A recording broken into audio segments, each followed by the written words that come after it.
It was a quiet summer day in August 2023 in the picturesque town of Woking, England. But behind the doors of one unassuming home, a dark and twisted story was unfolding. When authorities entered the house on August 10th, they discovered something that would haunt even the most seasoned investigators: the lifeless body of 10-year-old Sarah Sharif. What happened to this little girl, and who could commit such an act of cruelty? By the end of this story, you will know the devastating truth. A tale of innocence stolen, unimaginable pain, and a pursuit for justice. Sarah Sharif was no ordinary child. To those who knew her, she was kind, bright, and full of life.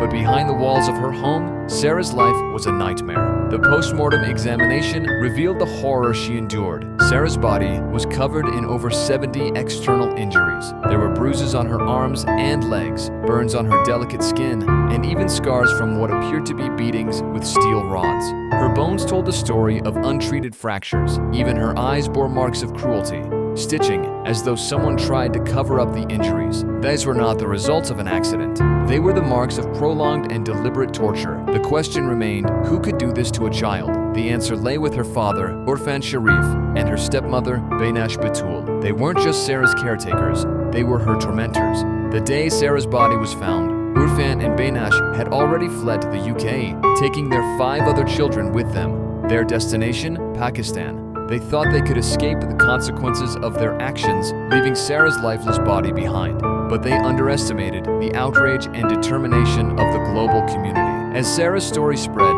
authorities across multiple countries joined forces to track them down. Interpol issued alerts. International media kept the spotlight on the case. Months later, in September 2023, Urfan Sharif and Beinash Batul were finally apprehended in Pakistan and extradited back to the UK. In court, the truth about their actions emerged. Evidence revealed that Sarah had been isolated from the world, homeschooled to hide the abuse, kept from friends and family. Her stepmother, Beinash, played a significant role in the physical violence. While Urfan allowed the abuse to continue unchecked, they treated Sarah not as a daughter, but as a scapegoat for their frustrations. Neighbors testified about the eerie silence in the home, broken only by muffled cries. Forensic experts revealed that some of Sarah's injuries had been inflicted weeks, even months, before her death. The abuse was calculated, methodical, and monstrous. In December 2024, justice was served. Both Urfan Sharif and Beinash Batul were convicted of Sarah's murder and sentenced to life imprisonment. The judge called their actions deliberate and inhumane, ensuring they would never walk free again. But for many, the verdict was bittersweet. Sarah's death left behind a trail of unanswered questions. Could the system have saved her? Were there missed opportunities to intervene? These are questions that continue to weigh heavily on child protection authorities and society at large.